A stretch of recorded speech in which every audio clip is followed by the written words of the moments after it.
कुछ भी problem XYZ कोई भी प्रॉब्लम उसके अगर जीवन में रही होगी क्लास जीवन के कुछ कड़वे सत्य है जो आपको भी जान लेने चाहिए। भी वीडियो को छोड़ सकते हो, कोई दिक्कत नहीं है। हर बार जब भी कॉन्फिडेंस लो हो उसे देखो कि आप सबसे पहले तो एक काम करो, तो इस वीडियो को जितना हो सके उतना रॉ रखने की कोशिश करूंगा। सब कुछ आपके सामने रख दूंगा, कोई ज़्यादा स्क्रिप्ट मैंने इस वीडियो की बनाई नहीं है। ठीक है, जीवन के कुछ कड़वे सत्य है जो आपको भी जान लेने चाहिए अगर आप क्लास 9 से 10th में आ रहे हैं या फिर 10th में जस्ट आए हैं तो। ठीक है, कैसे आप आपकी उस परफॉर्मेंस को सुधार सकते हैं जो आपको इम्पैक्ट करी है। सबसे पहली बात हम ये जान लेते हैं कि हमारे क्लास 9th हमारी एकेडमिक्स की वजह से ख़राब नहीं हुई, हमारी बुरी आदतों की वजह से ख़राब हुई है। राइट, ये आप खुद भी जानते हैं। राइट, तो हम academics as well as non academics दोनों चीज़ की बात करेंगे एंड मेजर रोल यहाँ पे नॉन एकेडमिक्स का रहता है आपका। ठीक है, तो सबसे पहले तो हम नॉन एकेडमिक्स की बात करेंगे, देन उसके बाद आपके एकेडमिक्स में जाएंगे। वीडियो इंटेंस होती जाएगी जैसे जैसे आगे बढ़ती जाएगी, तो पूरा ध्यान मेरे ऊपर होना चाहिए, मेरे शब्दों के ऊपर होना चाहिए। चाहे तो वीडियो देखो मत, सुन लो।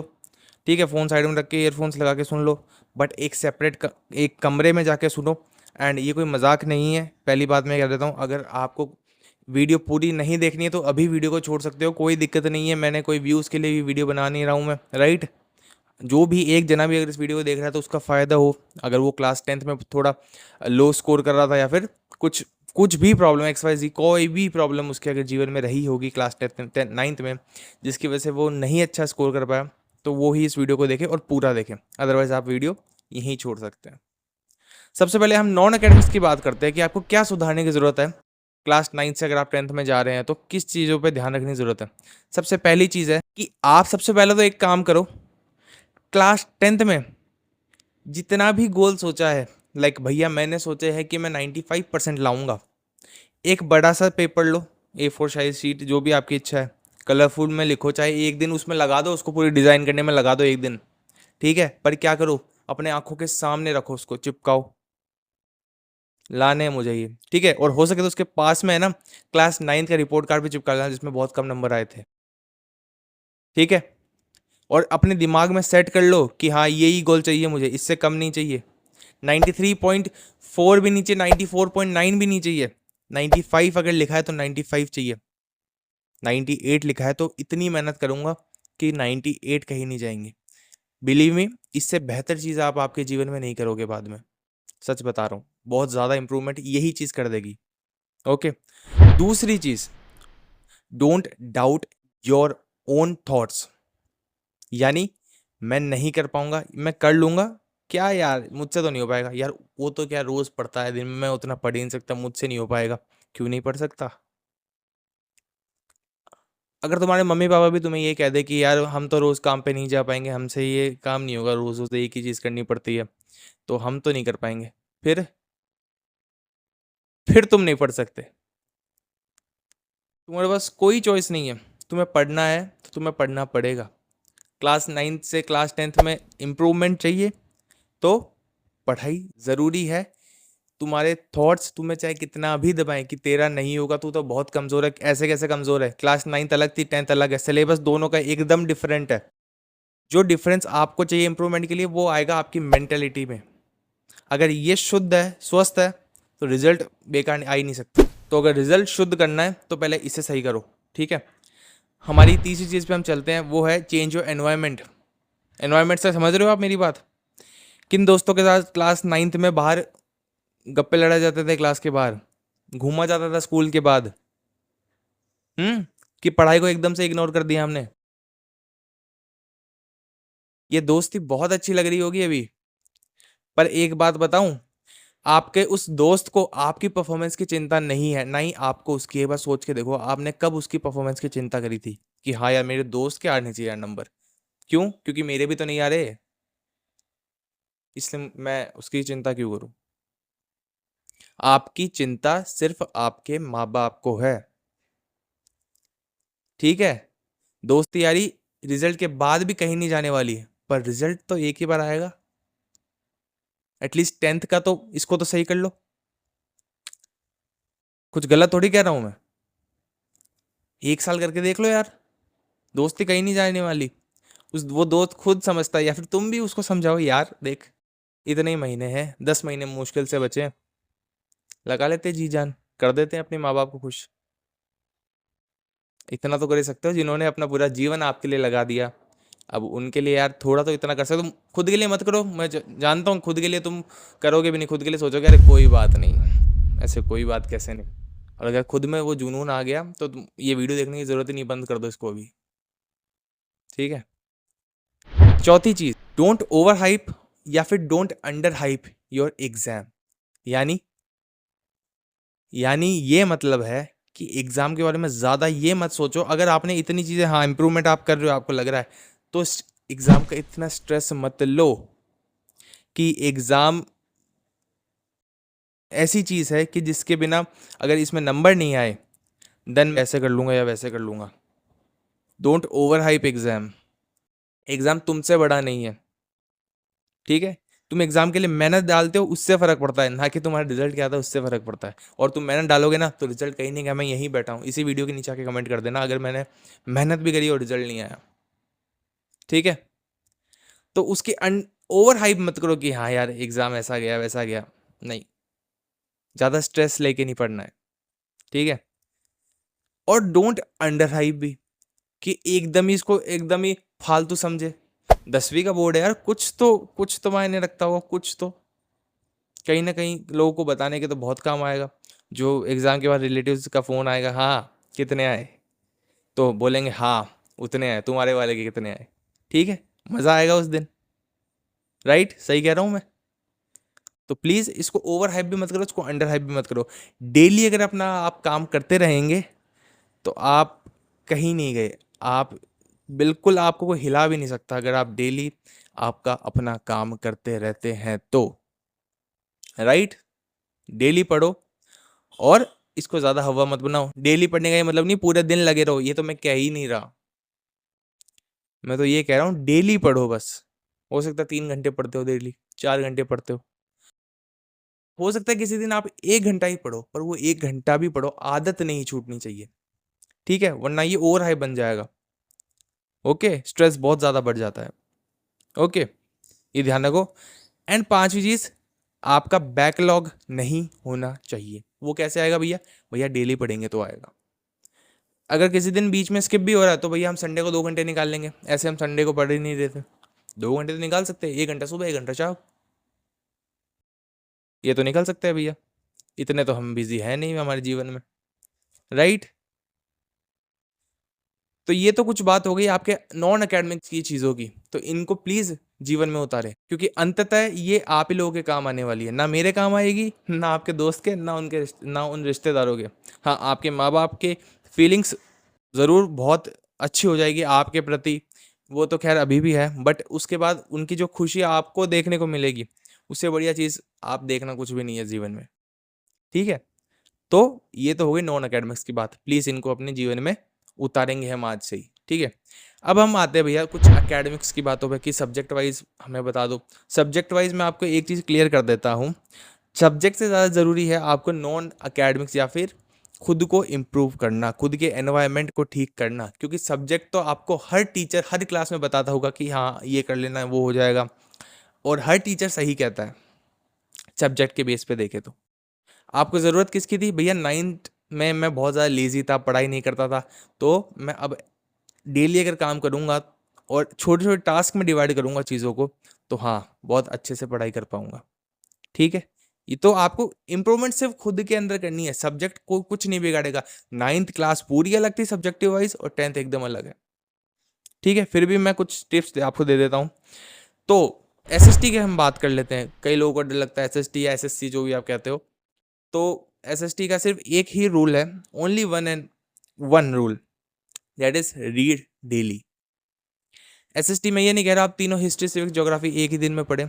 अगर एक ही दिन में पढ़ते हैं तो हाँ 2-2 पेज पढ़ लीजिए रोज, या फिर अगर अलग अलग पढ़ते हैं तो प्लीज़ पढ़िए, किसी एक सब्जेक्ट को टाइम दीजिए। आपको रीडिंग एसएसटी की बहुत ज़्यादा ज़रूरी है। बिलीव मी, ये मैं एसएसटी में ऐसे एक ऐसा स्टूडेंट रहा हूँ जिसके प्री बोर्ड्स में 35 आए थे आउट ऑफ 80, एंड बोर्ड्स में 95 आए थे, ठीक है। राइटिंग स्किल्स भी बहुत ज़्यादा मैटर करती है, आपके हिसाब से प्रेजेंट करते हैं आपके आंसर्स को, बट वो आपके एंड की बात है, वो हम अभी डिस्कस नहीं करेंगे। अभी तो हम इंप्रूवमेंट की बात कर रहे हैं कि हम 9 से 10th में है तो हमें इंप्रूवमेंट क्या करना चाहिए खुद पे। तो एसएसटी में हमारा क्लियर होता है भैया कि हाँ हम डेली पढ़ाई करेंगे, डेली रीडिंग करेंगे एनसीईआरटी की। ओके, सेकंड चीज़ हम आते हैं यार आपकी साइंस पे। तो भैया साइंस का क्या करें? साइंस के लिए मैं एक ही चीज़ कहूँगा, डोंट बी अ रट्टू तोता। भैया ये क्या कह दिया आपने? हम रटते हैं क्या साइंस को? बिल्कुल रटते हो। अगर तुम्हें साइंस नहीं आ रही तो मतलब तुम साइंस को रट रहे हो, सीधी सी हिसाब है। मैं यहाँ बायो की बात नहीं कर रहा, हो सकता है बायो में रटना पड़ता हो, ठीक है, पर फिजिक्स और केमिस्ट्री में रटने की आवश्यकता बिल्कुल भी नहीं है। क्लास 10th की मैं बात कर रहा हूँ, बिल्कुल भी नहीं है। 9th में मेरे को फ़र्क नहीं पड़ता आप क्या करके आए हो साइंस में, पर 10th में जो मैं बता रहा हूँ कि फिजिक्स एंड केमिस्ट्री में आपको बिल्कुल भी रटने की ज़रूरत नहीं है। चीज़ों को अगर आप समझेंगे नहीं तो बोर्ड में कुछ भी नहीं कर पाएंगे। बोर्ड में क्या, बोर्ड तो बहुत दूर की बात है, आप आपके क्लासेस के यूनिट टेस्ट या फिर हाफ ईयरली एग्जाम्स में भी कुछ नहीं कर पाएंगे। आप एक्सपेरिमेंट करके देख सकते हैं, ठीक है। तो जब तक समझोगे नहीं तब तक कुछ नहीं होने वाला फिजिक्स और केमिस्ट्री में। बायो में मैं नहीं जानता, आपके टीचर ज़्यादा जानते हैं, मैं मेरे को बायो की इतनी नॉलेज भी नहीं है। मैंने बायो में मेरे बोर्ड एग्जाम्स में बहुत कम पढ़ाई करी थी, एंड इसी वजह से मेरे जो भी नंबर कटे थे बोर्ड्स में वो बायो में कटे थे। I have scored 87 out of 100। सो उसमें मेरे बायो में आई थिंक 11 मार्क्स कटे थे और एक आध मार्क्स शायद मेरा केमिस्ट्री में कटा था। फिजिक्स में मेरे फुल आए थे। सो हाँ, तो हमें रट्टू तोता वाला काम नहीं करना है केमिस्ट्री एंड फिजिक्स में स्पेशली। ओके, ये चीज़ ध्यान रखनी है। एंड हाँ, अगर आप भैया रट्टू तोता नहीं बनना चाहते तो हम करें भी क्या फिर? एनसीईआरटी नहीं पढ़े? एनसीईआरटी पढ़नी है, पर एनसीईआरटी पढ़ के नहीं छोड़ देनी है। हिस्ट्री सिविक्स ज्योग्राफी में आप पढ़ सकते हैं, आप उसकी नोट्स बना सकते हैं, आप उसे रट सकते हैं, ठीक है। बट फिजिक्स एंड केमिस्ट्री के अंदर आपको क्या करना है भैया? हमें वो चीज़ें समझनी है, हमें सोचना है, उसको प्रैक्टिकली जोड़ के देखना है। वो कैसे जोड़ेंगे भैया? यूट्यूब जिसमें आप ये वीडियो देख रहे हैं, हज़ारों वीडियो पड़ी है आप हर चैप्टर के ऊपर, इतने लोगों ने बनाई है। हमने भी फिजिक्स की ही वीडियोस बना रखी है। मैं ये नहीं कह रहा हूँ मेरे चैनल से देखो, बिल्कुल भी मत देखो, चाहे कोई दिक्कत नहीं है, पर और भी तो चैनल्स है, इतने सारे, इतने बड़े बड़े चैनल्स है। खुद के लिए एफर्ट खुद को ही करना है, दूसरा के नहीं करने वाला, ठीक है। समझे हम ये चीज़? तो पहले वीडियोस देखो, देन एनसीईआरटी पढ़ो, देन इंटेक्स क्वेश्चंस करो। कई वीडियोस में इंटेक्स क्वेश्चंस हो जाते हैं, राइट, एग्जांपल्स हो जाते हैं, जैसे मैं तो करा देता हूँ। फिर भी मैं ये नहीं कह रहा हूँ मेरे से पढ़ो, ठीक है। ये तो आप बिल्कुल निकाल दो मेरे दिमाग से कि किसी एक स्पेसिफिक टीचर, हो सकता है आप यूट्यूब पे कोई चैनल सर्च करते हो, उसकी वीडियो पसंद नहीं आ रही, मान लो आपको उसका 2 चैप्टर पसंद आया, तीसरा पसंद नहीं आया, जरूरी थोड़ी उससे पढ़ोगे तीसरा, दूसरे से पढ़ो। हर टीचर कुछ ना कुछ किसी ना किसी टॉपिक में कुछ ना कुछ गलती कर देता है। मैं गलती नहीं कहूँगा, मैं कहूँगा कुछ ना कुछ उसको, हर टॉपिक में इन डेप्थ नॉलेज बहुत कम लोग टीचर्स को होती है, राइट। बहुत एक्सपीरियंस्ड टीचर्स है यूट्यूब पे भी, राइट, उनसे पढ़िए, पर पढ़ना हमें ज़रूरी है। तीसरी चीज़, हम चलते हैं आपके मैथमेटिक्स में। मैथमेटिक्स के लिए मैं आपको एक ही चीज़ कहूँगा, जस्ट फोकस ऑन एनसीईआरटी। ये मैं बात कह रहा हूँ जब आप 10th में जस्ट आए हैं, आपको 1-2 महीने हुए हैं 10th में आए हुए, ठीक है। शुरू शुरू में चाहे बेसिक और स्टैंडर्ड और फ़र्क नहीं पड़ता मुझे, आपको सिर्फ एनसीईआरटी पे ही फोकस रखना है। जो स्कूल से काम दिया जा रहा है सिर्फ उसी पे ही फोकस रहना है। उतना भी करते हैं तो मैथ्स में मोर देन सफिशिएंट है। जो हम एक्स्ट्रा क्वेश्चंस करेंगे लास्ट के 3 महीने की बात है वो। सबसे पहले हमें हमारा बेस स्ट्रॉन्ग करना है। बेस स्ट्रॉन्ग हो जाएगा तो तुम ही बड़े क्वेश्चन खुद ही बना लोगे। समझ में आ गई चीज़? तो एनसीईआरटी को डेली, मैथ्स को डेली समय देना है, बट एनसीईआरटी पे फोकस होना चाहिए हमारा, सबसे पहली चीज़। एक्स्ट्रा क्वेश्चंस के लिए हम बाद में सोचेंगे। एक्स्ट्रा क्वेश्चन के लिए हमारे टीचर्स भी है स्कूल में, मैं भी बैठा हूँ यहाँ पे, ठीक है। मुझसे भी कुछ ना कुछ, कमेंट सेक्शन हमेशा खुला है, ज़रूरी नहीं आप फिजिक्स या साइंस के लिए पूछें, किसी भी सब्जेक्ट में, क्लास 10th के, 9th के, जो भी सब्जेक्ट में आप पूछना चाहें आप पूछ सकते हैं, ठीक है। अगली चीज़ भैया, हिंदी और इंग्लिश, तो no comments on that. Hindi और इंग्लिश आपके ऊपर है। कैसे भैया? भैया जो स्कूल में आपके टेस्ट होते हैं हिंदी और इंग्लिश के, अरे यार उसमें तो कम से कम यार कर दो यार पास, यानी उसमें तो बहुत अच्छे नंबर आने चाहिए आपके हिंदी और इंग्लिश में। अगर हिंदी इंग्लिश में नंबर कम आ रहे हैं तो आपके बोर्ड्स में नंबर कम आएंगे। हिंदी और इंग्लिश में आप शुरू से ही, अगर आप देखो हिंदी इंग्लिश में आपको अगर मैं सही बात बताता हूँ तो आपके इतने बड़े चैप्टर्स नहीं है जितने आपको लग रहे हैं, इतने बड़े आंसर्स नहीं है, क्वेश्चन आंसर्स इतने बड़े नहीं है जितने आपको याद करने पड़ रहे हैं। आगे जाके तो पता नहीं क्या क्या करना पड़ेगा। ठीक है, तो इन्हें याद रखो, शुरू से ही इन पे ध्यान दो, एंड आई थिंक काफ़ी लोगों को इसमें दिक्कत नहीं आएगी, एंड आप लोग हिंदी और इंग्लिश खुद के हिसाब से कर लेंगे। ये मैं आप ही लोगों पे छोड़ता हूँ, हिंदी इंग्लिश अपने हिसाब से करो, बट करना है, हमें छोड़ना नहीं है इसे। लास्ट में मैं सिर्फ एक ही चीज़ कहूँगा कि इन सारी सब्जेक्ट्स में जो एक सब्जेक्ट है जो आपका कॉन्फिडेंस इंप्रूव कर रही होगी, दैट इज़ मैथमेटिक्स। उसको बिल्कुल मत छोड़ना। हो सकता है एक दिन एसएसटी का स्किप हो जाए, बट मैथ्स का नहीं होगा भैया। ठीक है, मैथ्स का हम एक भी दिन स्किप नहीं करेंगे, चाहे किसी की शादी में जाना पड़ जाए रात को। पर या तो आगे करेंगे या सुबह जल्दी उठ के करेंगे, टाइम नहीं मिला तो, या फिर अगले दिन ज़्यादा करेंगे। चीज़ें क्लियर हुई? आई होप यार आपको ये वीडियो खुद समझ में आ रही है। ठीक है, बीच में वीडियो छोड़ने वालों को मैं अब कुछ नहीं कह सकता, बट अगर आप यहाँ तक इस वीडियो को देख रहे हैं तो आप में काफ़ी इंप्रूवमेंट तो शायद ये वीडियो देखने के बाद ही आपके मेंटेलिटी कुछ ना कुछ इम्प्रूवमेंट आया होगा आपकी मेंटेलिटी में, राइट? तो इसको ऐसे बरकरार रखो। सबसे पहले तो अपना गोल अपने सामने लगाओ, जहाँ जिस दीवार के सामने आप बहुत ज़्यादा देर तक बैठे रहते हैं पूरे दिन में, वहाँ लगाओ कि हर बार जब भी कॉन्फिडेंस लो हो उसे देखो, राइट? और बाहर जाके अगर उससे भी कुछ नहीं होता तो अपने माँ बाप को देखो।